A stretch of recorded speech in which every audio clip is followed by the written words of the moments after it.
for March 19th.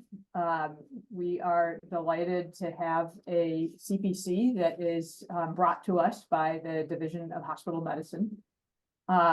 Just before I turn over to that, please note again the change in the way that CME is, that you get CME now, where you can text to the number that appeared on the screen. It's also in the emails that you can text within the next couple of days that you were present at this session ID. So you simply have to text the session ID, which is 17976, and I'll put that into the chat along with the number in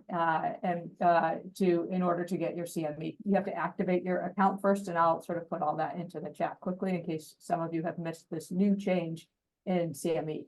But without further ado, actually, I want to turn it over to Dr. Mohammed Musa, who's the medical director for hospital medicine at Emory Johns Creek, who's going to introduce our speakers and kick us off. Awesome. Thank you, Wendy. And welcome everybody for our Emory Division of Hospital Medicine CPC. We usually do it twice per year. This is the spring CPC. We have an interesting case today, which will be presented by Dr. Malik. Hopefully she will spend around 10 to 15 minutes describing the case. That will be followed by a discussant who as well is a hospitalist, Dr. Kobaidzi. And after Dr. Kobaidzi discuss the case, we'll be getting two experts in the field to discuss the diagnosis. And hopefully we have a couple of minutes left at the end for Q&A. So we'll introduce Dr. Malik. She has completed her residency in Minneapolis at the Hennepin County Medical Center, and she worked in Milwaukee as well as recently in Cleveland at the Cleveland Clinic before moving to Atlanta, where she joined our Emory Hospital Medicine team at Emory St. Joseph Hospital as assistant professor last August.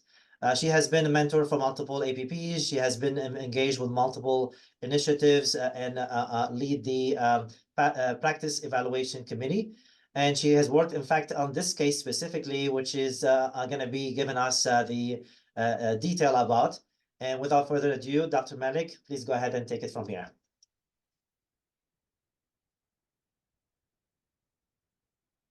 I guess you're on mute. Thank you. Thank you for the introduction, Dr. Musa. It's an honor to present at the CPC, and I really thank you for the opportunity for letting me do so. This is a complex case, so we'll jump right into it. Hopefully I can get my slideshow working here. Kimberly, I would need your help again. Yep, there you go. Can you see it? It's loading. Okay.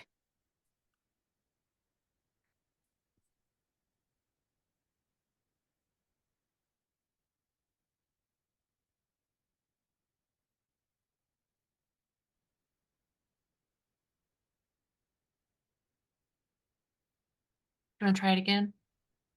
Yeah. Let me just do it all over again so we can.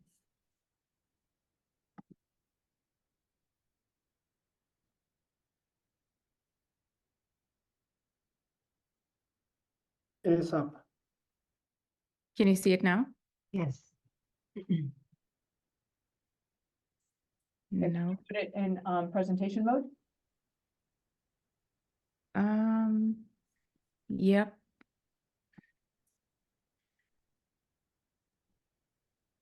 Let's see. Do that again, and I think if you go to the view button, Okay. but that's your desktop. Okay. So then. So I think go back out and share the PowerPoint. Okay. There, and now up at the top where it says view in the upper left. Yep. See what options you get if you click that. There.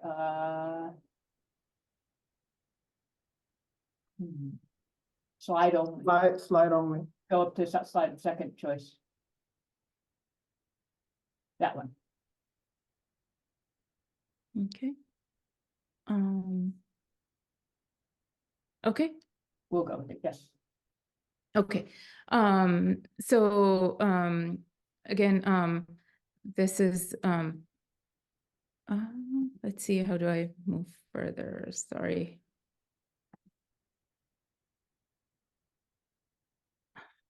You might need to use your arrows. No. It's just keeping me at that slide. I'm so sorry about that. Let me just try it one more time.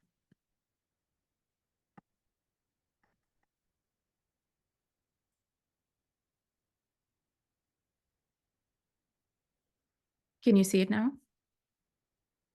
Nope.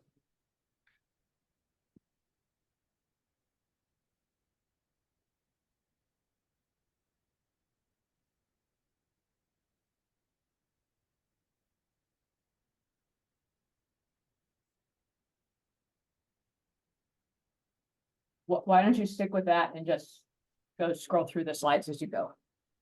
Okay. Is it okay now? It's great now. Okay, perfect.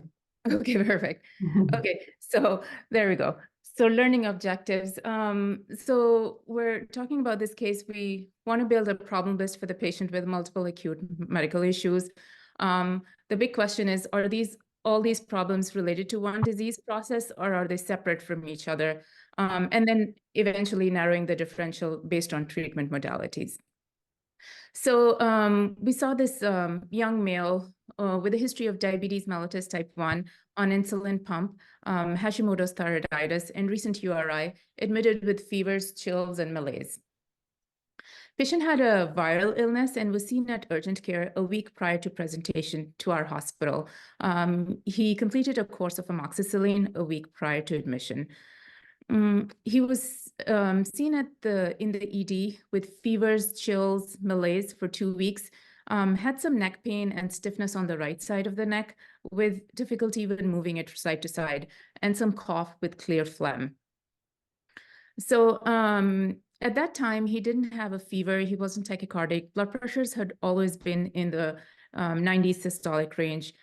Physical exam was pretty unremarkable at that time. Labs, as you can see, show significant leukocytosis with anemia. Creatinine was normal. We started infectious workup with COVID negative. We did an LP with suspected meningitis, and it showed normal protein and elevated glucose with 224 PMNs. Blood cultures were sent. Patient became hypoxic, and then somewhat improvement in the hypoxia, but continued to require oxygen. He also had an elevated D-dimer and ABGs, as you can see. So we started off with a chest X-ray, which showed new consolidation in the right lower lobe. CT chest showed some ground glass nodular opacities with pulmonary edema. Initially, he was started on ceftriaxone, vancomycin, and acyclovir, and received some steroids. So the working diagnosis at that time we were thinking it's meningitis. His HIV, EBV, and CMV were negative. So his past history, he's had diabetes since he was a year old, and Hashimoto's thyroiditis since 8 years of age. He's a senior at GSU. He lives at home sometimes with his families when he's not at school. He has 2 dogs at home, no other significant social history. 5 hours after admission, patient developed high fevers with tachycardia. So ID team and oncology were involved at that point. Patient started to develop joint pains, and antibiotics were switched to focus more on treating pneumonia as well. Patient developed worsening dyspnea with hypoxia, and again, increased oxygen requirements. We started extensive workup with CT abdomen, which showed hepatosplenomegaly and acute pyelonephritis with concern for renal abscess. However, his urinalysis was always clear. We did an MRI that didn't show any pyelonephritis or abscess. Repeat CT of the chest showed improving opacities and some axillary lymphadenopathy. We completed 7 days of antibiotics and 5 days of acyclovir, but patient continued to have fevers, which improved with alternating doses of Tylenol and ibuprofen. Then ID team decided to observe off antibiotics, as all of his workup so far had been negative. We diuresed him somewhat with Lasix and started some nebulizer treatments. He had C. difficile positive PCR, but toxin was negative. Then we got an echo, which showed small pericardial effusion, but no vegetations. And we also did a workup for culture negative endocarditis, which was unremarkable as well. Patient continued to have worsening leukocytosis with elevated inflammatory markers. His complements at that time were negative. We had a peripheral smear, which showed neutrophilia and mild thrombocytopenia with rare schistocytes. He also had anemia, which we thought was iron deficiency and chronic disease with his ESRD. He developed thrombocytopenia. Flow cytometry at that time showed no abnormal hematolymphoid cells. We got a bone marrow biopsy, which showed just a reactive process, but no lymphoma or leukemia, and his T-spot was negative. Patient started to improve, and the fever started to get better. We gave him a diagnosis of fever of unknown origin, and he was discharged home on the 1st without any antibiotics. He went home and continued to have fevers, and then returned back to the hospital 4 days later with persistent fevers and increased water intake. He developed lower extremity edema and had difficulty voiding and was not making much urine. His bladder scan didn't have much. Also, the new thing that he developed was rash on both feet. Now his physical exam showed that he had a temperature of 103.1 with tachycardia, no hypoxia initially. And the changes in his physical exam were his lower extremity edema and this new non-blanching erythematous rash to both feet. This is something similar that he initially had on his feet, and then later on the rash extended to involve his legs and thighs as well. Labs at that time showed hyponatremia and acute renal failure with the leukocytosis and anemia. Urinalysis showed some proteinuria and white blood cell casts, and again, elevated procalcitonin. Next morning, he developed worsening anemia and thrombocytopenia and rising creatinine. At that time, nephrology team was involved. We did an ultrasound of the kidneys, which showed no hydronephrosis, and the differential at this point was acute glomerulonephritis versus ATN and AIN. We had IR team consulted for a renal biopsy and dermatology for biopsy of the rash on his feet. CT chest again showed bilateral pleural effusions. Patient started to develop anasarca with worsening anemia and thrombocytopenia, but still no signs of bleeding. He was started on high-dose steroids for suspected RPGN. Patient became anuric. This time when we checked complements, they were low. He also had significantly elevated interleukin-2, which was at 40K, and normal is 0 to 5. His LDH was normal, elevated haptoglobulin, Coombs was positive, and fibrinogen was normal. He continued to have worsening thrombocytopenia. He received multiple blood and platelet transfusions during this time in the hospital. Nephrology team decided to initiate dialysis, so a vast cath was placed. He also had an inguinal lymph node, which was biopsied. At that time, we were also considering multicentric Kesselman disease. His fevers continued with rigors, and we had a repeat CT chest again, which showed patchy nodular multifocal consolidations with pneumonia. He was started on antibiotics again and micafungin. There was also concern at this time whether he has IgA vasculitis. I discussed the case with rheumatology at EUH because we did not have rheumatology at St. Joe's, and he recommended that patient, if it was okay, that patient would transfer there so further workup could be done. Pulmonary team was involved because of the changes on the CT, and they recommended a bronchoscopy with BAL, which was done, and all the cultures and cytology came back negative. So the rash, like I said, started extending to the legs. Fever somehow started improving at this point. And you have to remember this, he's still on high dose steroids. All his hemolysis labs were negative, and he continued to have require blood and platelet transfusions. At this time, patient is transferred to EUH. There, he's seen by rheumatology and hematology teams. Antibiotics are discontinued. Patient is started on anakinra, which is an IL-1 receptor antagonist. He starts to make urine, and he's responding to Lasix. And he continues to improve. Creatinine gets better, and we start tapering his steroids. His IL level 2 improved from 40K to 19K. We also did a primary immunodeficiency workup, which has been negative to date. Steroids were tapered and anakinra wean started. He did not require any more dialysis. Complement started improving, and inflammatory markers started improving as well.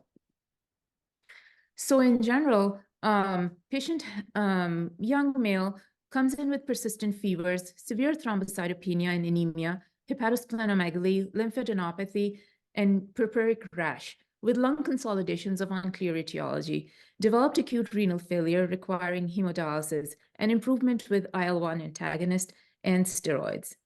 We're not sure still what's going on here. So we would like to invite a discussant into the case, which is Dr. Kubedzi.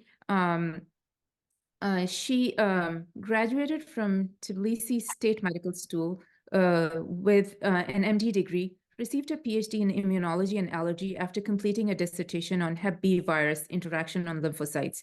She worked as an attending at ID Hospital, Tbilisi, County of Georgia, MD epidemiologist, and filed epidemiology studies with CDC and WHO in Atlanta and India. She's a guest researcher with molecular subtyping of various pathogens at NCID and CDC. She completed her residency at Mercer School of Medicine and AMC MCG in internal medicine, and joined the Emory School of Medicine Hospital Medicine team at EUHM in 2006, and since then has been working as a hospitalist and recently the site director involved in clinical education, teaching, and research, along with direct patients' care. Welcome, Dr. Kubedzi. You can take over. Thank you. After so much practice and work all over, I'm still not sure what's going on. But thank you for inviting me to discuss the case.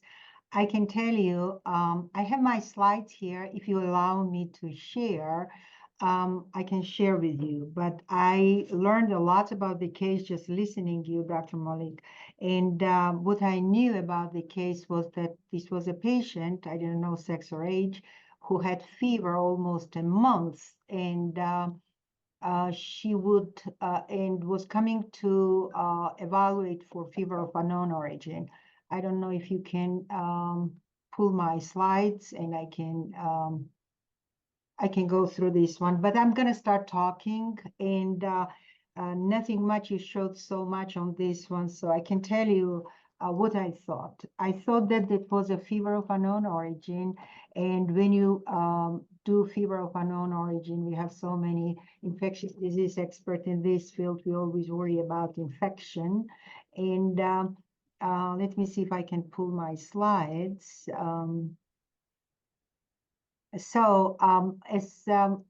When you Google or do PubMed search about fever of unknown origin, it's depends who is doing surveillance and who is doing statistics about these issues.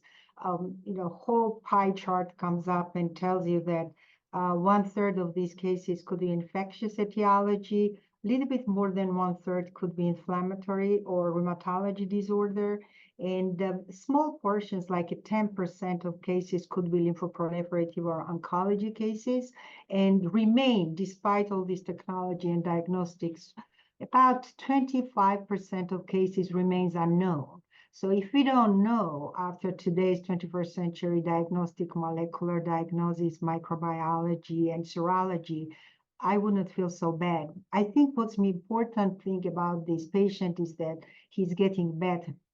Like Dr. Cecil, who wrote a big chapter in medicine, said that if you don't know what your patient has, you're treating patients and patients getting better, continue whatever you're doing. So that's a good approach. And I would say I will continue whatever you did, and you did a great job. So when I hear this story, and again, I had very small snapshot about this patient, I saw that patient had type 1 diabetes and Hashimoto's thyroiditis. And I immediately thought that immunology for this patient was totally disrupted. So he could not handle lots of things, and it was lots of immunological disruption, which we still learning. And we learned lots about immunology during COVID and interleukins and all these immune reactive proteins. So since you did such a diligent work, obviously somebody comes with fever, you do lots of workup, and I agree with you, we did lots of workup on this patient, especially someone whose fever was 102. Of course, you worry about bacterial infection.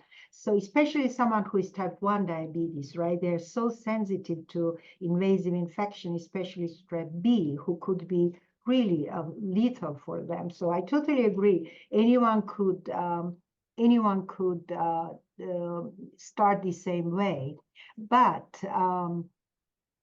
anyway, you did it, and let me see if I can move my slides. Okay, so this I just told you about that, so we can move on.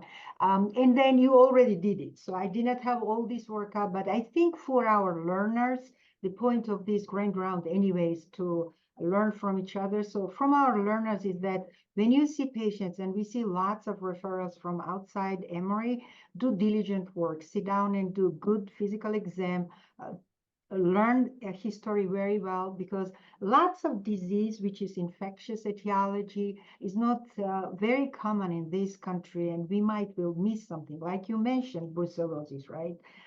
It doesn't comes really with microbiology culture, and it can continue with fevers like she had. Hashimoto thyroiditis always makes me worry because it's an autoimmune disorder, own body attacks thyroid. And I would like to know what was her thyroid function was. Obviously, patient was treated with supplement, right, of medication. Sometimes, subacute thyroiditis can give you fevers, and people don't know where it's coming from unless you pay attention on endocrinology pathology. So I didn't know about that. So it's going to be good to know what her thyroid function looks like. And I did lots of hepatitis, and I would always think when people coming like her, or it was a gentleman, I believe, right? It was men, like him coming and having fever such a long time, 3 weeks, 101, 38 degrees Celsius, and then rash comes. Always worry about Still's disease. Even so, this rash is not very typical for Still's, but we had a few patients since I work at Emory since 2006. We did pretty much everything under the sun, and eventually we found that it was Still's disease. I'm a little bit worried because Still's usually responds to steroids, and doesn't look like he responded well on steroids. But I will still keep my differential for rheumatology disorder on top. And I will kind of ignore infectious disease right now because you did such a diligent work on her. I also don't want to ignore SLE, even so serology was negative for this person, because SLE is such a common, especially it attacks kidneys such a badly that we see lots of young people coming to us already on dialysis because of SLE. So definitely I will keep eye on rheumatology disorder top of my differential. So even so, we have a basic serology for rheumatology pathology. I still worry about that.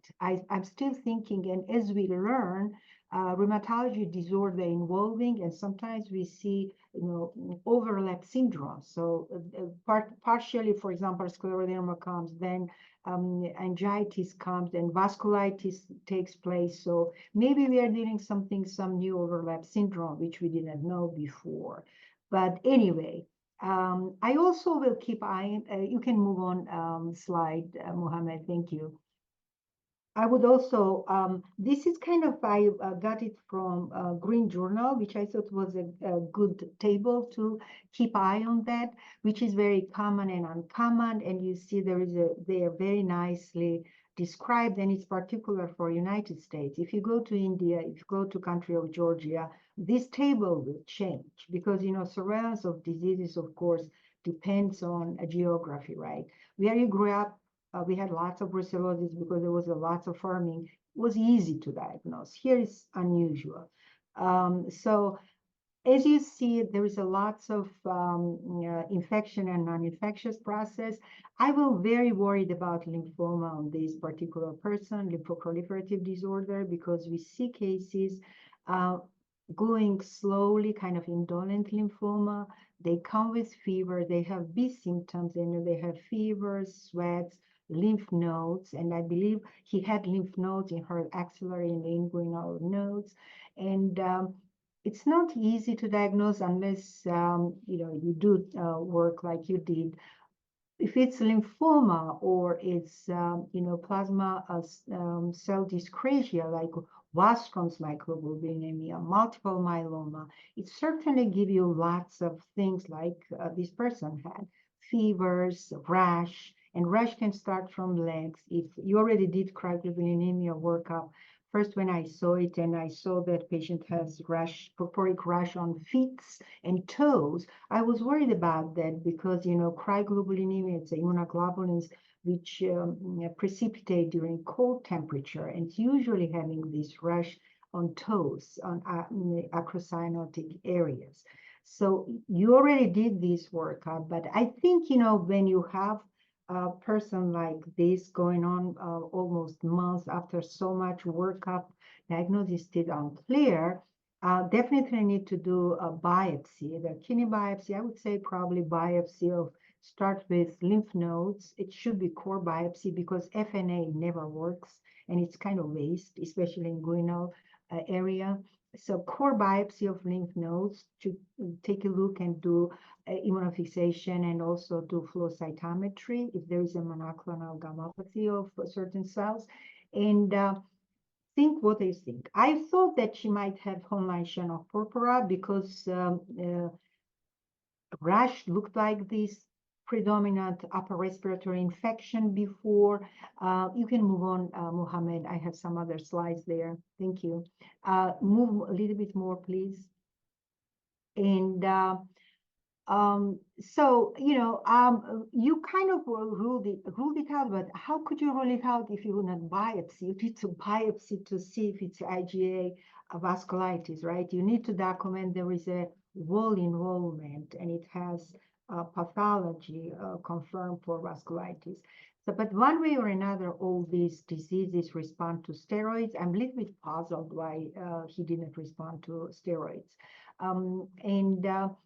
Just I wanted to mention something. On downtown Atlanta, we have dengue fever. So that was something we never seen, we rarely seen, but we had it because people travel all over the places. So I guess, asking questions if you traveled somewhere or had some kind of exposure, strange exposure to something like he had dogs. Dogs would not necessarily, but puppies can transfer cat scratch disease with lymph nodes and everything, but you treat it with antibiotics, so I would not worry about that thing. So I removed infectious disease to my differential, and I will concentrate on neoplasms, autoimmune disease.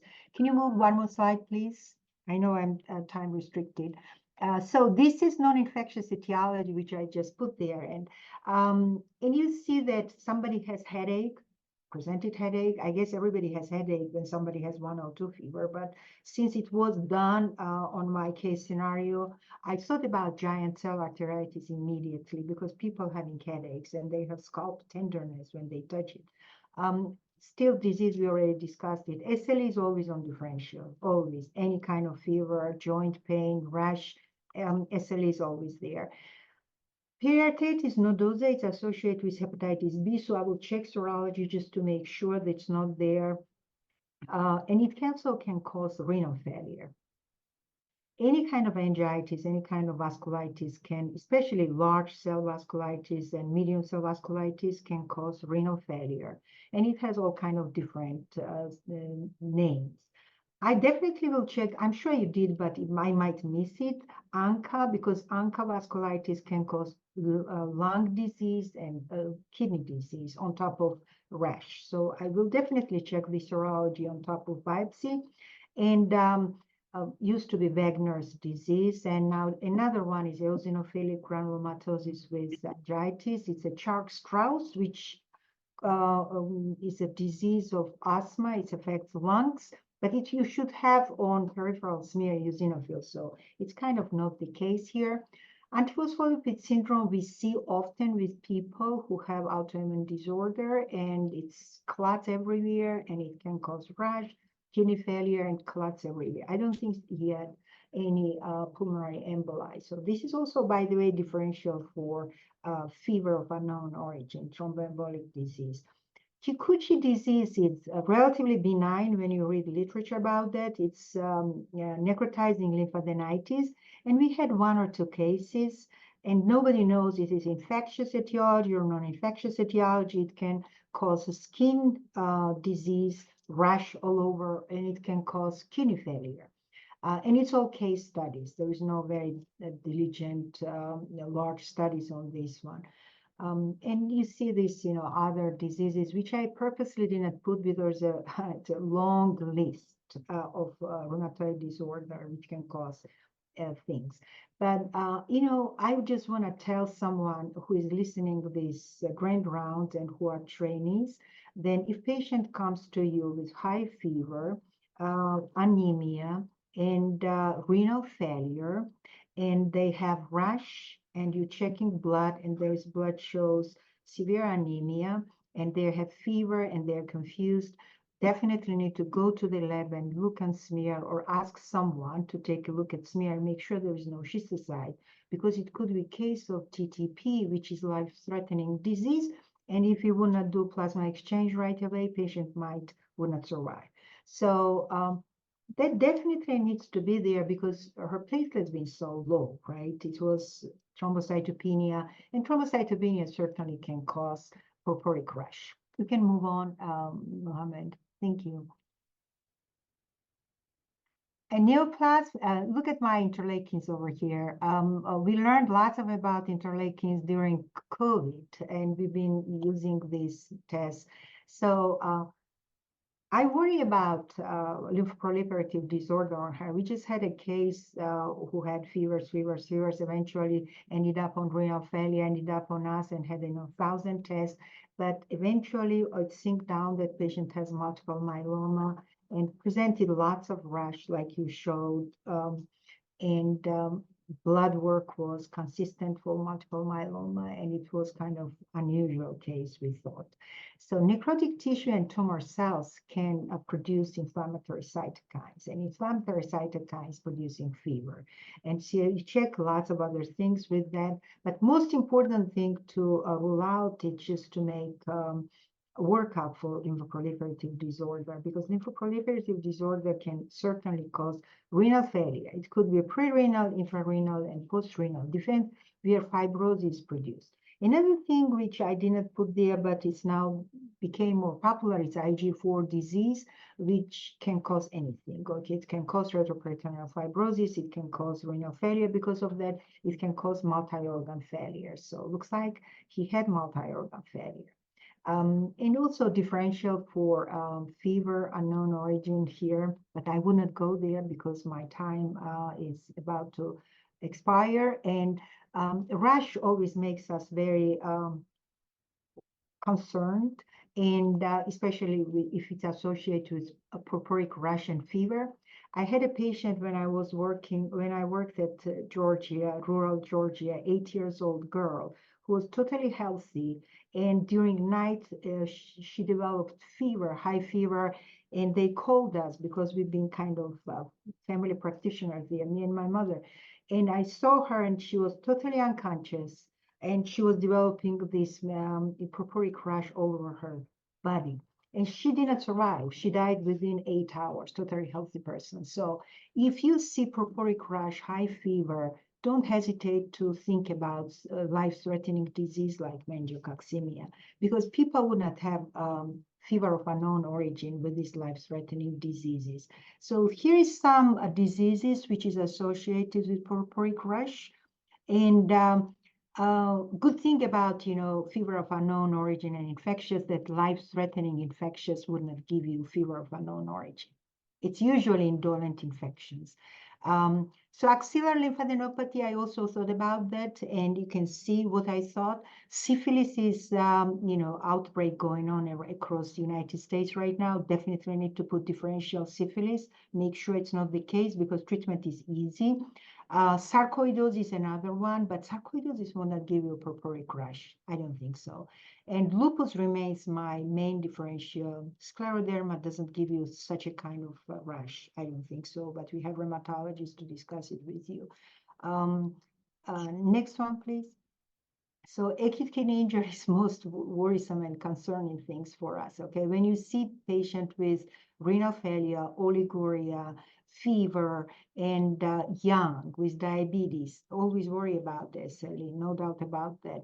But also risk factors to develop kidney failures are diabetes, autoimmune thyroiditis like Hashimoto could be, multiple myeloma, lymphoproliferative disorder, or connective tissue disorder. And this blue differential gives you all kind of connective tissue disorder and vasculitis, medium, small, or larger vasculitis, which can cause it. Okay, next one, Mohammed, thank you. And I always keep eye on host, and of course we all do, because particular diseases have high risk factor to have particular other things.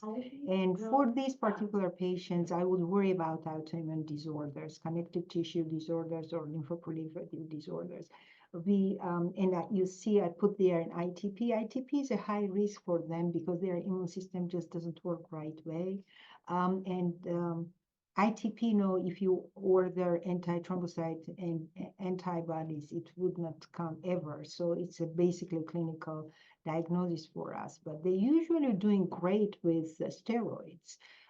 We have lots of, Georgia Tech students coming with platelets 1 digit and they're looking like peach. So treatment is easy for them. So what I think about this case, I would think that there is some kind of lymphoproliferative disorder going on. It's probably causing, autoimmune hemolytic anemia and thrombocytopenia and connective tissue disorder. I don't know, is it paraneoplastic process or they somehow interconnected? And I would just say that after so much workup, I definitely want to see what biopsy showed, and if you have any other diagnostic tests. And thank you so much for letting me discuss the case. Thank you. Thank you, Dr. Kobaytse. For the sake of the time, we'll move directly to the most common diagnosis here. We do have Dr. Andres Chang from the oncology team, as well as with Dr. Gandinga, who is going to be from rheumatology. I will introduce initially Dr. Chang, who is an instructor in the division of the Department of Hematology and Oncology at Emory. He did he has a PhD in molecular and cellular biochemistry, and he earned his MD from the University of Kentucky in Lexington. He completed his residency and fellowship at Emory. He did obviously hematology and oncology, and has been oncologist with a special interest in CLL and lymphoma. And he has been a member of the multidisciplinary care team in the Winship bone marrow and stem cell plant. He has multiple studies and multiple publications. And without further ado, I will invite Dr. Chang to take it from here. Thank you very much, and thank you for inviting me to discuss this very interesting case. And so I'm going to approach it, obviously, from a hematological perspective, but instead of calling it a fever from unknown origin, I'll call it hyperinflammatory conditions, given that this patient had multiple markers suggesting increased inflammation. And so my objective is, as part of the main workup for hyperinflammatory conditions, we always want to either do the workup or rule out hemophagocytic lymphohistiocytosis, or HLH, and talk a little bit about its differential diagnosis. how we approach the diagnosis for this particular case, and then briefly discuss the management approaches for this particular condition. And so just by way of background, HLH is a life-threatening syndrome of immune overactivation. And normally what we see is an overactivation both of the lymphocyte lineage as well as macrophages, and this will become relevant later on in this case. The presentation overlaps with many systemic disorders, but in general, it presents with multiple organ involvement, and patients present acutely ill with fevers and rash, cytopenias, usually or some degree of organomegaly and some degree of CNS symptoms. Risk factors. There are some risk factors that are known, usually inherited predispositions. Most of these patients do present when they come in the pediatric population, but occasionally we will see young adults presenting on our services as adult treating physicians. And the other big risk factor will be some underlying immunosuppression or immune dysregulation, such as underlying autoimmune disease. And so this is just below here. I have a little bit of a schematic where we have abnormal antigen stimulation, and there is an overactivation of CD8 T cells secreting lots of cytokines, including interferon, that leads to the activation of macrophages, which are one of the findings that we have in HLH is these activated macrophages start engulfing other cells, including red blood cells, which is what the name of hemophagocytosis really means. I won't elaborate too much into this slide, as Dr. Kovacs already developed a very, very good and comprehensive differential. But I've just kind of highlighted some of the areas in which my specialty will get involved, as many of these conditions are treated by hematologists and medical oncologists. That includes all the malignant diseases that we mentioned, most commonly lymphoproliferative diseases. But then there are also inherited diseases such as storage and metabolic diseases, some vascular disease, which were quickly ruled out. And then a series of diseases that may or might not be seen in the general hospitalist setting, that is associated with some of the novel therapies that we give patients, particularly with hematological malignancies such as CAR T cells and bispecific antibodies, but also will be increasingly seen in patients with solid tumors as the field continues to evolve. And then I'll just leave the inflammatory differential diagnosis to my colleague, Dr. Gandiga, who will present after me. And then we also discussed on the infectious causes. And so one of the most important things to look for as part of the workup for HLH and other hyperinflammatory conditions is really to find out what's the underlying trigger. We talked about medications, we talked about cancer, we talked about immune disease, drug infections. We briefly touched on genetic defects, and as one of the questions by Dr. Lee in the chat alluded to, there are some genetic defects that predispose people to these hyperinflammatory states.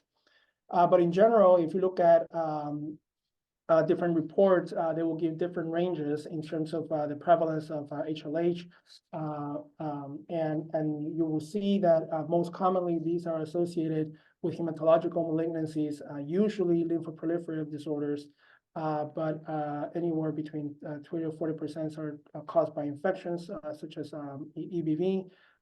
And early on, we saw some cases with early in the COVID-19 pandemic. And then most of the other cases will fall under the autoimmune disorder category.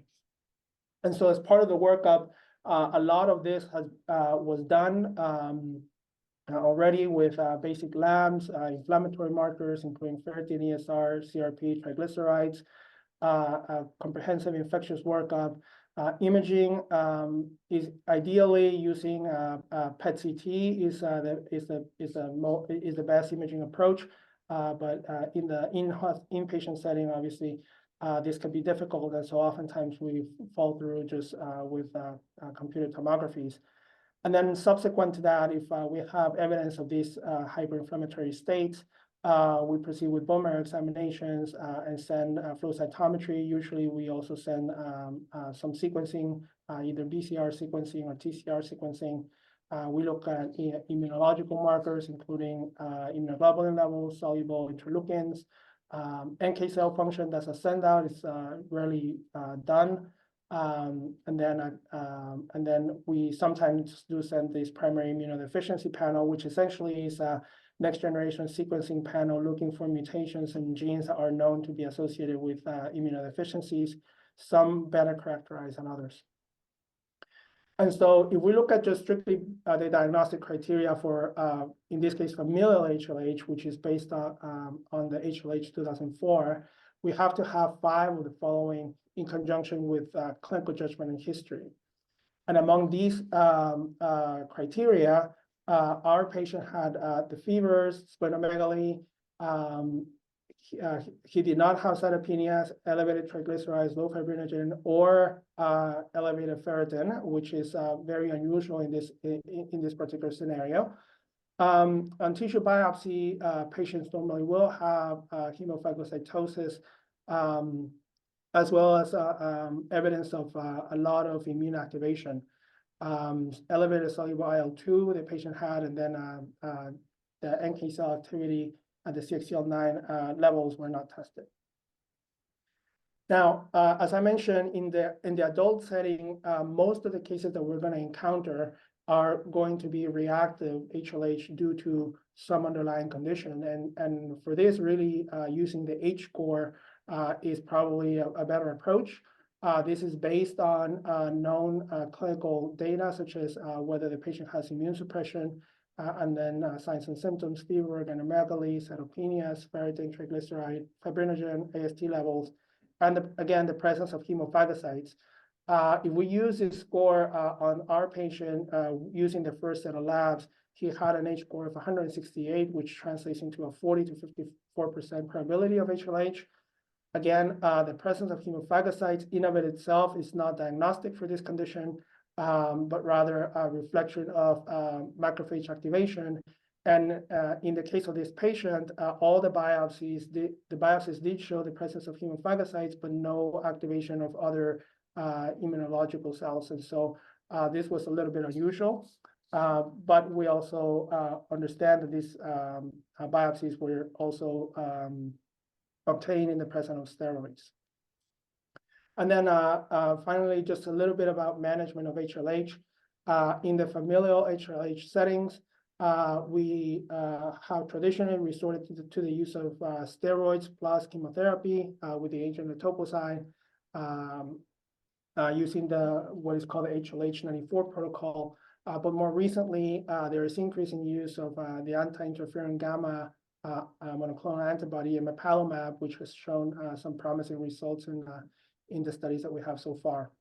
And then in terms of reactive HLH, really the initial management approach will be using steroids and some anti-cytokine therapy. And once we find out what the underlying cause is, we tend to treat that. And this is just a little Kaplan-Meier curve showing some of the different lymphoproliferative disorders that can cause HLH and the outcomes of these patients if in the setting of HLH, all of which are worse compared to patients who also present with a similar diagnosis but do not have HLH. And so for our patient, we did not have any evidence of hematological malignancy, at least at this point. We did not have evidence of infection and no evidence of a primary inherited immunodeficiency syndrome, as our panel only showed one variant of unknown significance at this point. The patient, as was mentioned, is currently off of steroids, continuing on anakinra, and between Dr. Gandiga and I, we have been trying to continue the workup in the outpatient setting. Unfortunately, his clinical syndrome has largely been controlled, allowing us to pursue this workup in the outpatient setting. So with that, I'll pass it on to Dr. Gandiga. Well, thank you, Dr. Chang, and we'll go directly to the Dr. Gadinga to discuss this case from the rheumatological perspective. Dr. Gadinga, Partik Gadinga was a hospitalist before and involved with multiple SHM leadership. He's currently associate professor and senior physician at the rheumatology at Emory University, and he leads the Emory Myositis Specialized Clinic, and he's involved with multiple studies and multiple initiatives. Without further ado, I will get it to Dr. Gadinga to discuss the rheumatological aspect of this condition. Dr. Gadinga, you can take it from here. You're on mute. Thank you very much. I really appreciate you guys having us here today. I'm going to take the compliment of Dr. Andres and kind of talk a little bit more in terms of the rheumatologic type of manifestations that you can get with the counterpart of HLH, which is macrophage activation syndrome. I apologize. It's been a long time since I did Zoom, and I'm trying to remember how exactly to share the screen. Let's see here. If we can actually get this. And I'm guessing that you guys probably can't see my screen yet because I can't figure out where the heck the window went. The bottom green button. Perfect. Here. There we go. Thank you. Yeah, there we go. Can you guys see the slides now? Yes. Oh, perfect.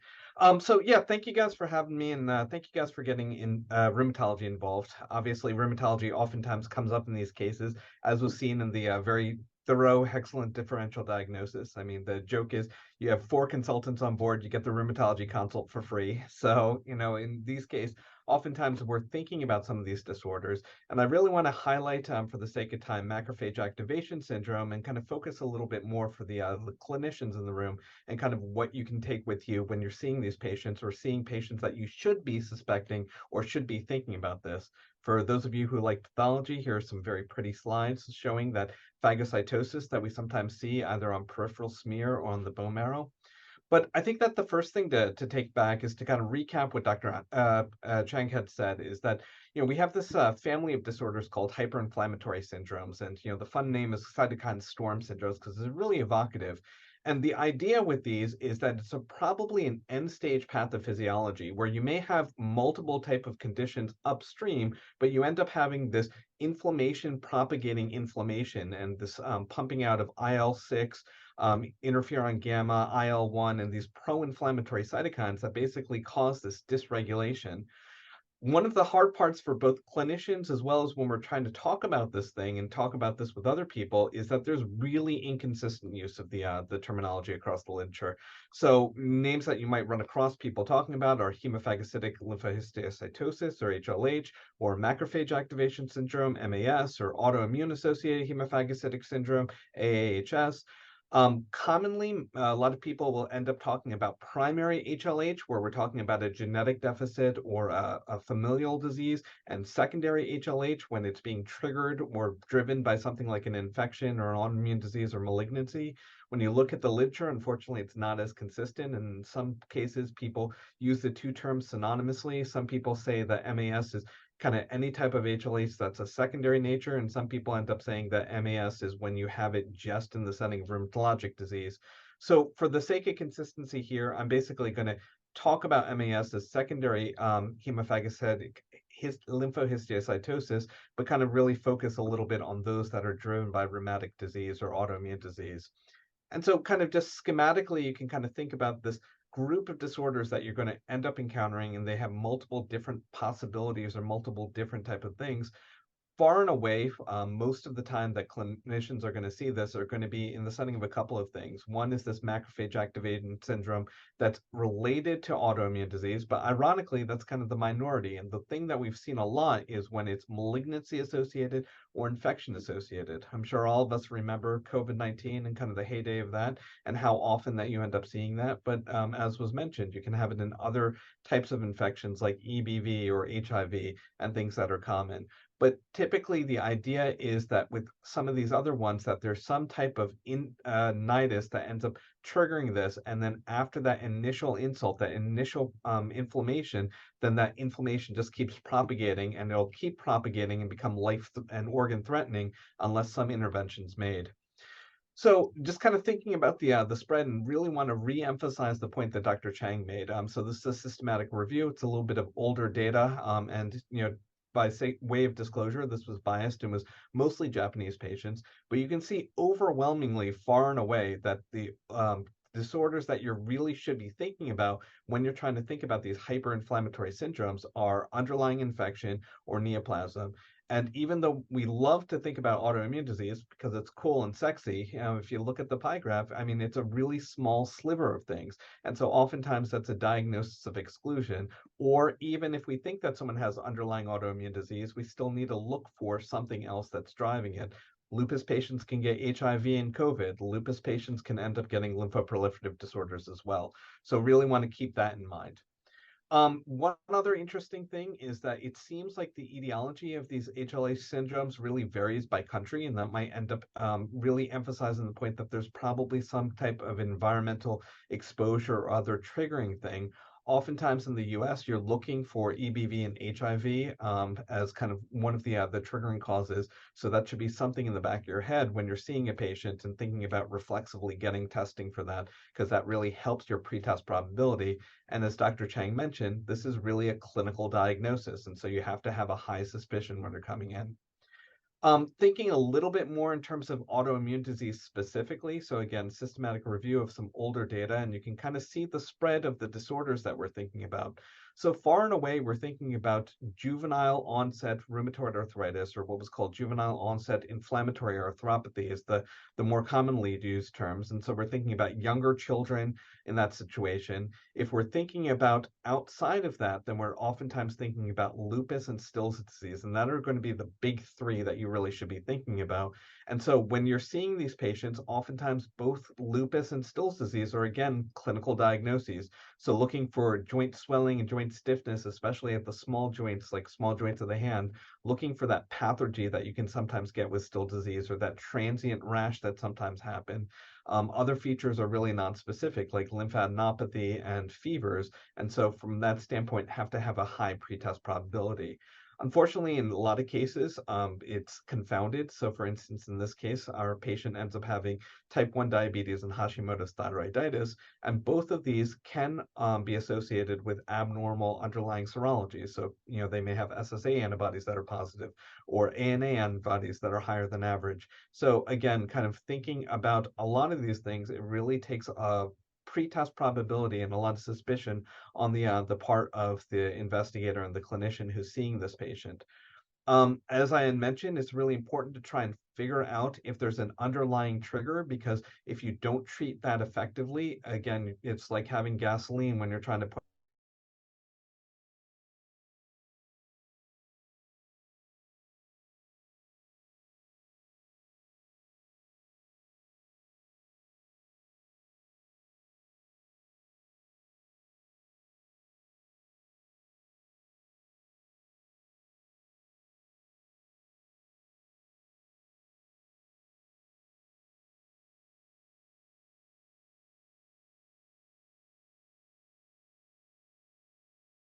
form a little bit better. At the same time, kind of the important thing to realize is that we're looking for key features because we're trying to play probabilities. When you end up looking at the characteristics of patients, so this is another systemic review, and this is focusing mostly on adults that have underlying autoimmune disease and secondary MAS. So again, similar to the previous pie graph I showed you, in adults, we're looking mostly for patients that have lupus and adult onset Still's disease as one of our things. All of our other autoimmune diseases have been reported, but they're much, much less likely. And so when we look at the common characteristics, overwhelmingly, most of these patients are identified because they'll have persistent, typically high value fevers of unclear etiology. Oftentimes we're seeing cytopenias, and that's pretty non-specific, but looking for thrombocytopenia and anemia. And then we're looking for signs of liver dysfunction. So you may see transaminase elevations, AST and ALT elevations. And then, as Dr. Chang had mentioned, the ferritin being really high is oftentimes a good marker, or something that we reflexively think of, because we use it as a proxy for looking at that acute phase inflammation and looking for neutrophil activation. So I'm sure that most of you guys are sitting there and you're thinking, all right, well, these are pretty non-specific, and you're absolutely right. And so that's part of the reason that you'll end up seeing us kind of really hem and haw a lot about this, partially because, for instance, this is really hard to tell the difference between this and someone who's having a lupus flare. And the big main difference that we want to care about is that patients that have MAS typically need to be treated much more aggressively because they have much more risk of organ failure, much worse prognosis, and much worse outcomes. And sometimes these patients will kind of titter along, and all of a sudden fall off of a cliff, as was the case in this gentleman, where he was kind of going along for several weeks, and all of a sudden he presents and he's in renal failure. So again, I mentioned those criteria that are there, the Ravelli criteria, the MAS study group, and the HLH 2004. Basically the take-home message from this is, if you look at all of these, the features that you guys should really be thinking about when you're seeing a patient and kind of, should I be thinking about this or not, is if you have someone that has a persistent fever of unknown etiology and you're looking for thrombocytopenia, signs of liver inflammation and liver failure with the elevated AST or ALT, elevated triacylglycerides. We're looking for low fibrinogen, and sometimes that translates into coagulopathy or those petechiae that you might see. And then ironically, even though the ferritin is elevated, the ESR, the sedimentation rate, is unexpectedly or disproportionately low. And so that's actually a really good clue to help out. And there's multiple reasons for that that we can talk about later. But these are really the things that you should be taking home and you should be using on the wards when you're seeing people. Just a quick word from our sponsor. So hemophagocytosis, as was mentioned, it is the namesake finding, but it is not necessary nor sufficient for diagnosis. So if you're looking at patients with hemophagocytic syndrome, only about 60 to 80% of them will have this finding. I remember when I was a hospitalist at WashU, we had multiple patients that had hemophagocytosis in the setting of disseminated histo or blasto. So again, it doesn't necessarily make the diagnosis. And the other thing that's interesting is the amount of hemophagocytosis doesn't necessarily correlate with the disease probability, because there's this theory that maybe the hemophagocytes are actually regulatory and not pathogenic. So just one slide about pathophysiology, because I had to sneak in some interleukin somewhere, right? Kritika, I'm so sorry, but we are like 7 minutes past time, and I think that people need to move to. Quite all right. So what I'll do is just say that, if you look at the criteria, what we're really looking for is treating early and treating aggressively. And so the take home that I'd like you guys to say is that we're usually thinking of these secondary hyperinflammatory syndromes due to infection or cancer. And so we should look for that and not just stop at thinking about autoimmune disease. That the risk of macrophage activation much more likely to be seen in patients with lupus or adult onset stills, and we should be looking for triggers. And you need to look for those features that I talked about: fevers, liver inflammation, high ferritin but a low ESR, low fibrinogen, cytopenias, and not just rely on these criteria. And that the early treatment is important. So oftentimes we're getting high dose steroids on board, and more we're relying on anakinra to help out. And with that, I'll stop. Thank you very much, everybody. Sorry for going above the time, and a wealth of information shared today. And Wendy, do you want to say the last couple words? No, thank you so much for that great discussion and great case. I also put a note in the chat. I had misguided you on how to claim CME, so you can take a peek at my note a couple messages ago. But no, this is fantastic. Thank you so much to the Division of Hospital Medicine and to all our discussants, of course. Thank you very much, everybody. Let's conclude our meeting. Thank you again for having me. Yeah, thank you guys very much. Feel free to reach out anytime. Thank you.